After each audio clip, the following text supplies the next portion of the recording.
Hey, y'all, coming in with a new beer tonight, the B52 Brewing. This is the Lantana Double Dry Hopped Triple IPA, India Pale Ale. I don't really know what I'm getting into right now. I can tell you this is definitely an independent craft brewery. It's in Texas, Conroe, Texas. I looked that up real briefly. It's less than 100,000 population-wise.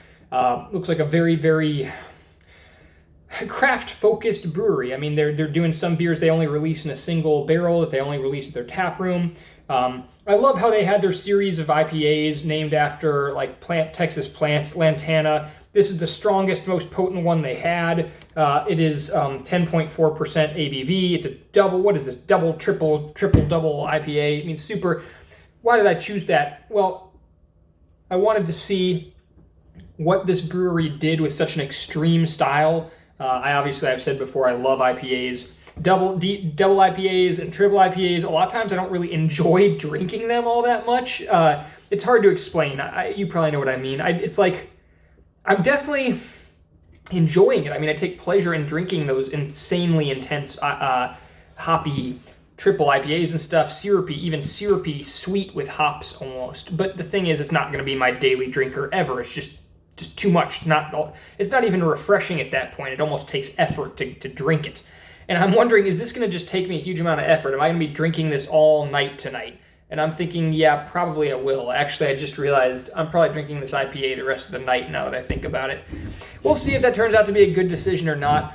But there's not much else to see on this can. I mean, it's real simple, minimalist, pretty artwork for the plants they did. So this is B52 Brewing, the Lantana DDH Triple IPA. The hops used: Amarillo, Chinook, Columbus. That doesn't mean a whole lot to me. I mean, I recognize those. I've had beers with those hops, but I'm not gonna know what that's gonna taste like or anything. You can check out their website. It's pretty nice. I love the pictures on their Instagram and on their website. I'd love to go visit this brewery because it's not too far from me. I'm not seeing a canned on date. It might have originally been part of a 4-pack or something like that. So I guess what I'm saying is, let's get it open and let's see how this one goes. Hold on, this thing's giving me a little bit of trouble. Hold on, be right back. Let's see how this guy goes. There we go. Fizzy. Golden. Fizzy. Wow, that's a big head. I can smell it over here.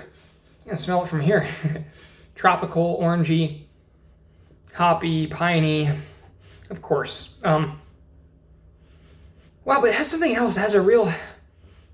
I just stuck my nose in the phone. I just went for it. Something different. There's something... I had it for a second. I don't know. Something different.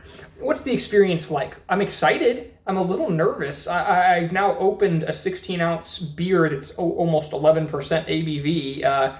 It's 6 p.m., and I now have my work cut out for me. So I'm a little nervous, but I'm excited to try a local, a craft. I've seen so many good breweries seem to be in the Houston area. I guess Conroe, Texas, where they're from, is in the Houston area. So Houston and Austin having some real good craft brewing going on. Ooh. It's thick. It's like, yeah, it's good. It's not quite as intense as I was afraid it would be, but the problem is that's almost a bad thing because now the alcohol, it's actually kind of easy to drink, but it's still almost 11% ABV.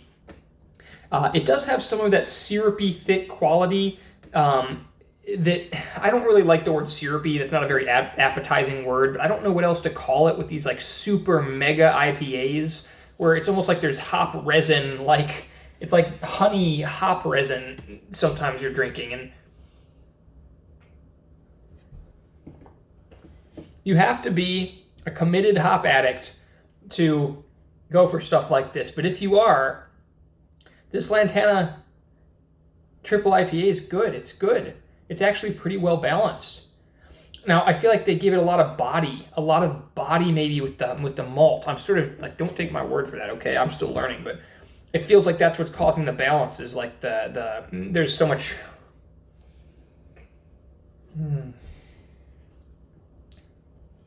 There's like a core strength in the beer that the hops are surrounding and being able to glom onto and be supported by. And I'm pretty sure that's going to be the malt. But then I could be wrong because this doesn't look like very dark or anything. I don't know what that means. Maybe that doesn't mean anything about the malt. Maybe the color is not really important to that. I'm not sure. Anyway, I've said I like to talk about the experience of the beer in these videos because I'm not an expert in brewing techniques, taste profiles. Like, I'm no Cicerone or whatever.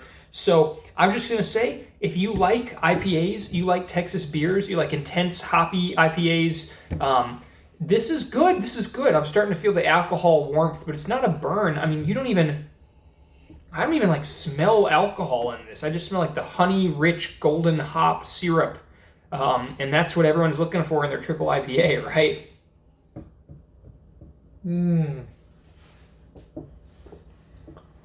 Yeah, so it's definitely going to be a sipper, but I mean, I've been going through it pretty quick, easily. It's not like a stout where you're really sipping just a tiny bit at a time.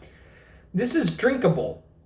It's just kind of sipping, smaller, but drinking. Anyway, I don't know if I'm making any sense. I should stop.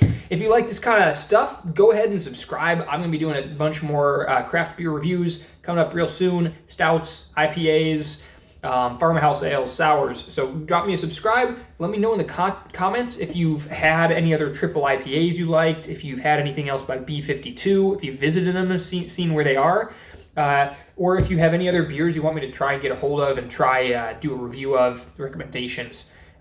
Leave me a like, a subscribe, a comment. Any of that stuff helps me a ton, and I will see you in the next review.